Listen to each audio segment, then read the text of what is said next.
আসসালামু আলাইকুম সুপ্রিয় শিক্ষার্থী বন্ধুরা, তোমাদের সবাইকে রাসেল বিজনেস কোচিং এর পক্ষ থেকে স্বাগতম জানাচ্ছি। আজকের টিউটোরিয়ালের বিষয় হলো এইচএসসি 2021 সালের শিক্ষার্থীদের জন্য ষষ্ঠ সপ্তাহের প্রকাশিত অ্যাসাইনমেন্টের ফিনান্স, ব্যাংকিং ও বিমার 4 নং অ্যাসাইনমেন্টটির সমাধান। শিক্ষার্থী বন্ধুরা, ভিডিওটি স্কিপ না করে সম্পূর্ণ ভিডিও দেখার অনুরোধ রইল, তাহলে তোমরা এই অ্যাসাইনমেন্টের প্রত্যেকটা কোশ্চেন শিখতে পারবে। তোমরা যদি 2021-এর মেসেঞ্জার গ্রুপ, যেটা কমার্সের জন্য খোলা হয়েছে, সেই গ্রুপে জয়েন হতে চাও, সেটা ভিডিও ডিসক্রিপশন বক্সে লিঙ্ক দেওয়া থাকবে, তোমরা জয়েন হতে পারবে। তো শিক্ষার্থী বন্ধুরা, তোমাদের অ্যাসাইনমেন্টের কমিক নং হবে 4 এবং অ্যাসাইনমেন্টের শিরোনাম হবে এই অ্যাসাইনমেন্ট কলামে যেটা দেওয়া আছে যেটা হলো দেশের অর্থনৈতিক উন্নয়ন ও মুদ্রাবাজার নিয়ন্ত্রণ এবং আন্তঃব্যাংকিং দেনা পাওনা নিষ্পত্তিতে কেন্দ্রীয় ব্যাংকের ভূমিকা নিরূপণ। তো শিক্ষার্থী বন্ধুরা, এখানে মূলত কেন্দ্রীয় ব্যাংক চ্যাপ্টার থেকে তোমাদের কোশ্চেনটি করা হয়েছে বা অ্যাসাইনমেন্টটি করা হয়েছে। তোমাদের কেন্দ্রীয় ব্যাংক রয়েছে তোমাদের ফিনান্স ব্যাংকিং বইয়ের দ্বিতীয় পত্র যেটা রয়েছে, সেই দ্বিতীয় পত্র বইয়ের দ্বিতীয় অধ্যায়টি। তো এই অধ্যায় থেকে মূলত 5টি কোশ্চেন দেওয়া হয়েছে। আমরা এই 5টি কোশ্চেনই পর্যায়ক্রমিকভাবে সমাধান করব। তো প্রথম কোশ্চেনের সমাধানটি শুরু করব। প্রথম কোশ্চেন যেটা দেওয়া হয়েছে কেন্দ্রীয় ব্যাংকের ধারণা, এবং বলা হয়েছে 3টি উদাহরণ সহ কেন্দ্রীয় ব্যাংকের ধারণা ব্যাখ্যা করতে হবে। তুমি যদি 3টে উদাহরণ সহ ব্যাখ্যা করতে পারো, সেক্ষেত্রে 4 মার্ক পাবে। তো শিক্ষার্থী বন্ধুরা, চলো আমরা কোশ্চেনের সমাধানটি শুরু করি। প্রথমে আমরা অ্যাসাইনমেন্টের শিরোনামটি লিখে নিব, দেন লিখব ক নং প্রশ্নের উত্তর, কেন্দ্রীয় ব্যাংকের ধারণা। কেন্দ্রীয় ব্যাংক লেখার পূর্বে আমরা অবশ্যই একটু ব্যাংক সম্পর্কে সংক্ষেপে ব্যাখ্যা করব বা ভূমিকা দিব।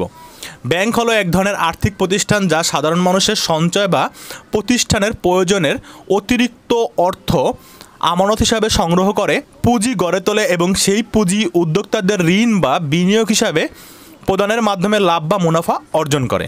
ব্যাংক আমানত ও ঋণ সেবার বাইরেও বিভিন্ন ধরনের পরিষেবা প্রদান করে থাকে। তো শিক্ষার্থী বন্ধুরা, ব্যাংক কি আমরা সবাই জানি যে ব্যাংক হলো একটা আর্থিক প্রতিষ্ঠান যেটা হলো মানুষের আমানত গ্রহণ করে এবং মানুষকে ঋণ প্রদান করে। এর মাধ্যমে তাদের কি করে, ব্যবসায় বা মুনাফা অর্জন করে। তো আমাদের মূল বিষয় হলো যে কেন্দ্রীয় ব্যাংক, ইংরেজি সেন্ট্রাল ব্যাংক, কখনো কখনো রিজার্ভ ব্যাংক, কখনো কখনো আর্থিক কর্তৃপক্ষ, ম্যান্ডেটরি অথরিটি নামেও পরিচিত।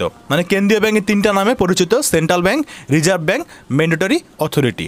কেন্দ্রীয় ব্যাংক হচ্ছে এমন একটি প্রতিষ্ঠান যা কোনো একটা দেশের মুদ্রা, অর্থ সরবরাহ এবং সুদের হার নিয়ন্ত্রণ করে থাকে। কেন্দ্রীয় ব্যাংক সাধারণত তাদের নিজ নিজ দেশের বাণিজ্যিক ব্যাংকিং পদ্ধতির তত্ত্বাবধায়ক। বাণিজ্যিক ব্যাংকের বিপরীত কর্মপদ্ধতি হিসাবে কেন্দ্রীয় ব্যাংক আর্থিক সক্ষমতা বৃদ্ধির একটা একচেটিয়া প্রকৃতির প্রক্রিয়া অবলম্বন করে এবং দেশের জাতীয় মুদ্রা ছাপে, যা দেশের আইনগত কার্যকলাপ হিসাবে পরিচালিত।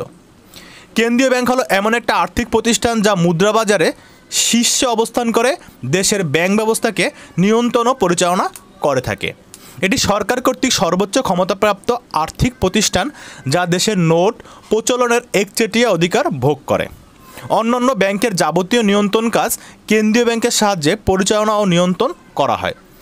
সরকারের যাবতীয় কার্যক্রমের ক্ষেত্রে কেন্দ্রীয় ব্যাংক সরাসরি অর্থায়ন করে থাকে। অর্থাৎ কেন্দ্রীয় ব্যাংক হলো একটা দেশের এমন একটা ব্যাংক যেটা কি দেশের মুদ্রা প্রচলন করে বা নোট প্রচলন করে এবং ব্যাংকের ব্যাংকার হিসাবে কাজ করে। ভেরাই স্মিথ এর মতে কেন্দ্রীয় ব্যাংক হলো একটি ব্যাংক ব্যবস্থা যা একক ব্যাংক হিসাবে নোট প্রচলনের সম্পূর্ণ আধিক্যতা।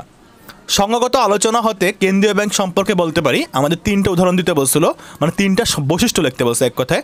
তো 1 নাম্বার, কেন্দ্রীয় ব্যাংক হবে, কেন্দ্রীয় ব্যাংক একটি দেশে সকল বাণিজ্যিক ব্যাংকের নিয়ন্ত্রণ করে থাকে, তাই কেন্দ্রীয় ব্যাংককে সকল ব্যাংকের নিয়ন্ত্রক বলা হয়। এই ব্যাংক দেশের সামগ্রিক আর্থিক ও ব্যাংকিং কাঠামোর নেতৃত্ব প্রদানের দায়িত্ব নেয়। সরকারের ব্যাংক ও ঋণ সরবরাহ নিয়ন্ত্রণ ও মূল্য স্তরে স্থিতিশীল বজায় রাখে। পরিশেষে বলা যায় যে আর্থিক প্রতিষ্ঠান দেশের ব্যাংকিং পিরামিডের শীর্ষে অবস্থান করে, অন্য সব ব্যাংকের কার্যাবলী নিয়ন্ত্রণ করে এবং দেশের মুদ্রার প্রচলন করে, ঋণের পরিমাণ নিয়ন্ত্রণ করে, তাকে কেন্দ্রীয় ব্যাংক বলা হয়। আশা করি তোমরা ক নং কোশ্চেনের অ্যান্সারটি বুঝতে পেরেছ। আমরা খ নং অ্যান্সারটি শুরু করব। এই কোশ্চেনগুলো অনেক সোজা আর তোমরা সবাই জানো, যার কারণে আমি ডিপলি আলোচনা করতেছি না। কেন্দ্রীয় ব্যাংকের আওতা, কেন্দ্রীয় ব্যাংকের 4টা আওতা ব্যাখ্যা করতে বলছে আমাদের খ নং প্রশ্ন উত্তরে। খ নং প্রশ্ন উত্তর, কেন্দ্রীয় ব্যাংকের আওতা। একটি দেশের মূল চালিকা শক্তি হলো ওই দেশের কেন্দ্রীয় ব্যাংক। একে ঘিরেই দেশের সমস্ত মুদ্রা ও ব্যাংকিং ব্যবস্থা মূলত গড়ে ওঠে। যে ব্যাংক নোট ও মুদ্রার প্রচলন, মুদ্রাবাজার পরিচালনা নিয়ন্ত্রণ এবং অন্যান্য ব্যাংকের ব্যাংকার এবং বিশেষ আর্থিক নীতি প্রণয়ন ও বাস্তবায়নে সরকারকে সহায়তা করে থাকে, তাকে কেন্দ্রীয় ব্যাংক বলে। নিম্নে কেন্দ্রীয় ব্যাংকের আওতা আলোচনা করা হলো। আমাদের 4টা আওতা আলোচনা করতে বলছিলাম, আমরা 4টা আওতা আলোচনা করব। নোট ও মুদ্রা প্রচলন। কেন্দ্রীয় ব্যাংকের প্রথম ও প্রধান কাজ হলো দেশের অভ্যন্তরে নোট ইস্যু ও মুদ্রার প্রচলন করা। বাংলাদেশ ব্যাংক অনুযায়ী নোটের বিপরীতে বৈদেশিক মুদ্রা রিজার্ভ রাখে। দেশের অভ্যন্তরে নোট প্রচলনের একক অধিকার কেন্দ্রীয় ব্যাংকের। মানে কেন্দ্রীয় ব্যাংক কী করে, নোট ও মুদ্রার প্রচলন করে থাকে, সেটা সবাই জানি। দেন মুদ্রার মান নিয়ন্ত্রণ। কেন্দ্রীয় ব্যাংক যে সকল কাজ করে তার মধ্যে প্রধান কাজ হলো মুদ্রার মান নিয়ন্ত্রণ করা। অর্থের সরবরাহ নিয়ন্ত্রণ করে, মুদ্রাস্ফীতি ও মুদ্রা সংকোচন রোধে কার্যকর ব্যবস্থা গ্রহণ করে। এছাড়া মূল্যস্তরের স্থিতিশীলতা রক্ষা ও বিদেশি মুদ্রার বিনিময় হারও নিয়ন্ত্রণ করে থাকে। 3 নম্বর, অন্যান্য ব্যাংকের ব্যাংকার। বাংলাদেশে তালিকাভুক্ত ব্যাংকের পক্ষ হয়ে প্রতিদিন কেন্দ্রীয় ব্যাংকে অনেক ধরনের গুরুত্বপূর্ণ কার্যাবলী সম্পাদন করতে হয়। এছাড়া তালিকাভুক্ত ব্যাংকগুলোকে কেন্দ্রীয় ব্যাংকে নিয়ন্ত্রণ করে থাকে, তাই কেন্দ্রীয় ব্যাংকে অন্যান্য ব্যাংকের ব্যাংকারও বলা হয়। 4 নম্বর, ঋণদানের শেষ আশ্রয়স্থল।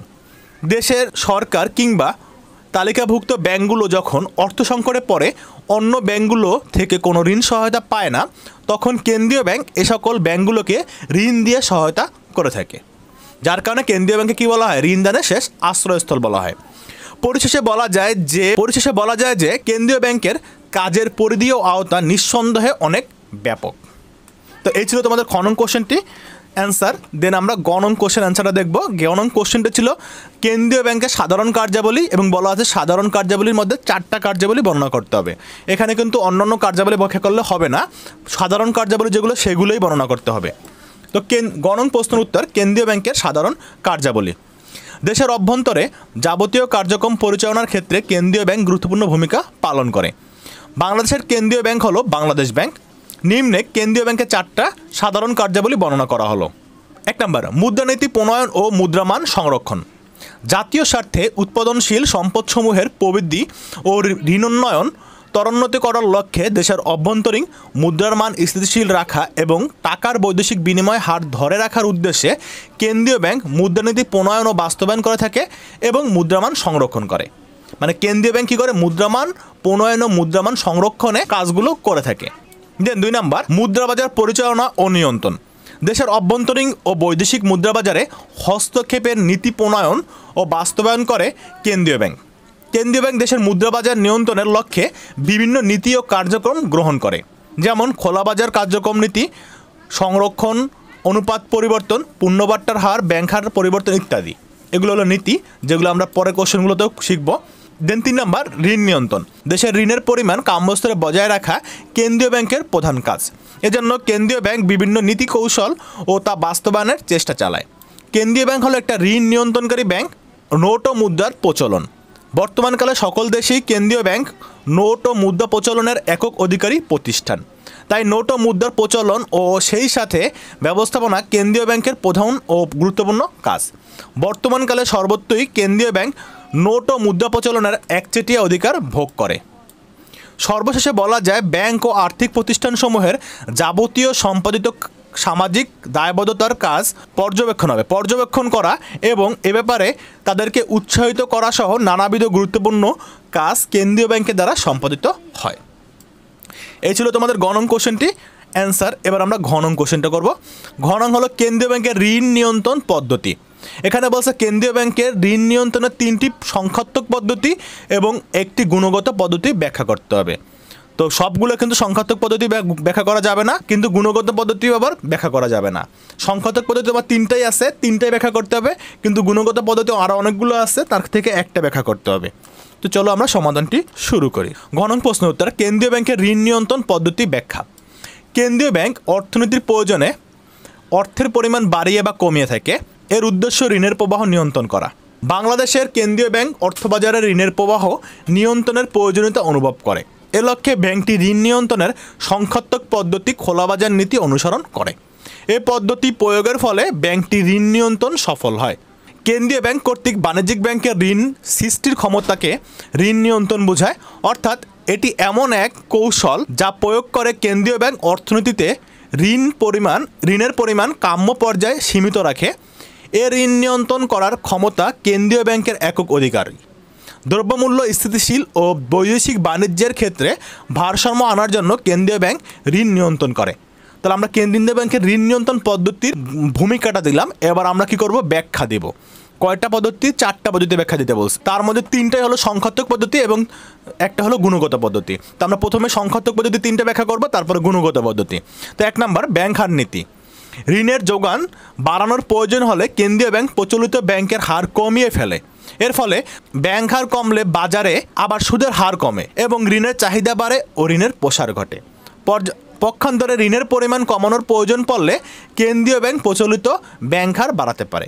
মানে যখনই বাজারে ঋণের হার বাড়ানো দরকার তখন ঋণের সুদের হারটা বাড়িয়ে দেয়, আবার যখন ঋণের সুদের হার কমানো দরকার তখনই কমায়। এগুলো সব কিছু দায়ভার থাকে কেন্দ্রীয় ব্যাংকের থাকে। দেন খোলা বাজার নীতি। ঋণ নিয়ন্ত্রণের ক্ষেত্রে কেন্দ্রীয় ব্যাংক খোলা বাজারে সরাসরি ঋণপত্র ক্রয় বিক্রয় করে থাকেন। ঋণের পরিমাণ কমানোর প্রয়োজন হলে কেন্দ্রীয় ব্যাংক খোলা বাজারে ঋণপত্র বিক্রয় করে। জনসাধারণ ঋণপত্র ক্রয় করলে বাণিজ্যিক ব্যাংকে নগদ জমার পরিমাণ হ্রাস পায়। এর ফলে বাণিজ্যিক ব্যাংকসমূহের ঋণদান ক্ষমতা হ্রাস পায়। আবার ঋণের পরিমাণ বাড়াতে চাইলে কেন্দ্রীয় ব্যাংক খোলা বাজারে ঋণপত্র ক্রয় করে। এর ফলে আবার বাণিজ্যিক ব্যাংকের নগদ জমার পরিমাণ বাড়ে এবং ঋণ সৃষ্টির ক্ষমতা বাড়ে। এভাবে খোলা বাজারের ঋণপত্র ক্রয় বিক্রয়ের মাধ্যমে কেন্দ্রীয় ব্যাংক প্রয়োজন মতো ঋণের পরিমাণ নিয়ন্ত্রণ করতে পারে। দেন জমার হার পরিবর্তন নীতি। একটি দেশের অর্থনীতিতে যতগুলো বাণিজ্যিক ব্যাংক রয়েছে সব ব্যাংক তাদের মূলধনের একটা নির্দিষ্ট অংশ কেন্দ্রীয় ব্যাংকে জমা রাখে। এটি হচ্ছে রিজার্ভ। কেন্দ্রীয় ব্যাংক চাইলে রিজার্ভের হার পরিবর্তন করে ঋণ নিয়ন্ত্রণ করতে পারে। বাজারে অর্থের যোগান বেড়ে গেলে কেন্দ্রীয় ব্যাংক রিজার্ভের হার বাড়িয়ে দেয় এবং বাণিজ্যিক ব্যাংকগুলো পূর্বের তুলনায় কম ঋণ প্রদান করতে পারে। কোনো বাণিজ্যিক ব্যাংক প্রচলিত নিয়ম ভঙ্গ করে কেন্দ্রীয় ব্যাংকের ঋণ নিয়ন্ত্রণ ব্যবস্থাকে বাধাগ্রস্ত করলে কেন্দ্রীয় ব্যাংক শাস্তিমূলক ব্যবস্থা গ্রহণ করতে পারে, যেমন অতিরিক্ত দণ্ডনীয় সুদ চার্জ করা, অতিরিক্ত বিধিবদ্ধ জমা সংরক্ষণের নির্দেশ দেওয়া, ব্যাংক রেট বাড়িয়ে দেওয়া ও বিল বাট্টাকরণে অতিরিক্ত সুদ ধার্য করা। সব কিছু নিয়ন্ত্রণ কার উপর থাকে? কেন্দ্রীয় ব্যাংকের উপর থাকে। দেন ঋণের বরাদ্দকরণ নীতি। বিশেষ কাজ চিহ্নিত করে সেগুলোকে ঋণের পরিমাণ কম বেশি করার নীতিকে ঋণের বরাদ্দকরণ নীতি বলে। এরূপ নীতির ফলে যে সকল খাতে ঋণ দেওয়া প্রয়োজন সেখানে কেন্দ্রীয় ব্যাংক বিশেষ বরাদ্দের নির্দেশ দেয়।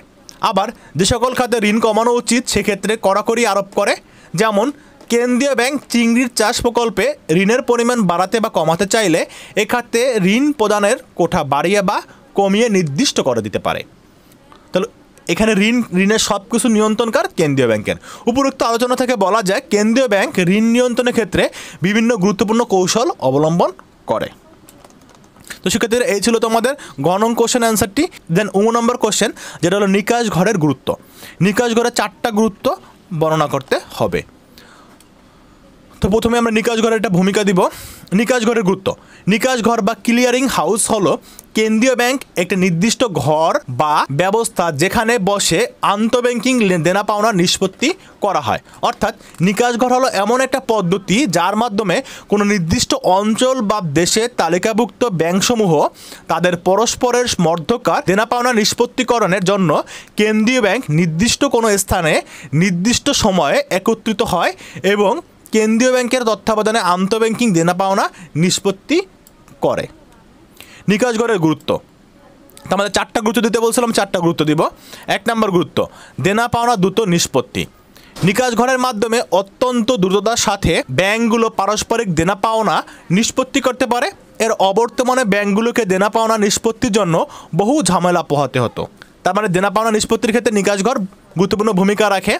দেন 2 নম্বর, শ্রমের সাশ্রয়। নিকাশ ঘর ব্যবস্থায় চেক বা ড্রাফটের টাকা সংগ্রহের জন্য আদিষ্ট ব্যাংকে যেতে হয় না বলে এগুলো অর্থ সংগ্রহে অনেক সময় বাঁচানো যায়। দেন 3, ব্যাংকের নগদ আমানতের উপর প্রভাব। নিকাশ ঘর ব্যবস্থা ব্যাংকগুলোকে স্বল্প পরিমাণ নগদ তহবিল নিয়ে কারবার চালাতে সাহায্য করে। এই ব্যবস্থা বাণিজ্যিক ব্যাংকগুলোর ঋণ সৃষ্টির সহায়ক। 4 নম্বর, অর্থ স্থানান্তরের সহায়ক। নিকাশ ঘর থাকার ফলে ব্যাংকের গ্রাহকগণ অতি সহজে ও কম পুঁজিতে এক স্থান থেকে অন্য স্থানে টাকা পয়সা চেকের মাধ্যমে হস্তান্তর করার সুযোগ পায়। পরিশেষে বলা যায় নিকাশ ঘরের মাধ্যমে গুরুত্বপূর্ণ কার্যাবলী সম্পাদন করা হয়ে থাকে, যার ফলে এর গুরুত্ব কি অনেক। তো শিক্ষার্থী বন্ধুরা এই ছিল তোমাদের ফিনান্সের 4 নম্বর অ্যাসাইনমেন্টের সমাধান, অর্থাৎ তোমাদের ষষ্ঠ উইকের ফিনান্সের অ্যাসাইনমেন্টের সমাধান। তো এগুলো অনেক সহজ ছিল, যার কারণে আমি ব্যাখ্যা করি নাই। তো শিক্ষার্থী বন্ধুরা তোমাদের যদি কোনো কোশ্চেন থাকে অবশ্যই কমেন্ট বক্সে জানিয়ে দেবে, এবং মেসেঞ্জার গ্রুপে অ্যাড হতে চাইলে অবশ্যই ভিডিও ডিসক্রিপশন বক্সটি চেক করে দেবে। ভিডিও ডিসক্রিপশন বক্সে অনেক গুরুত্বপূর্ণ তথ্য আছে যেগুলো তোমরা অবশ্যই পড়ে নেবে। সবাই ভালো থাকবে, দেখা হবে নেক্সট টিউটোরিয়ালে। আল্লাহ হাফেজ।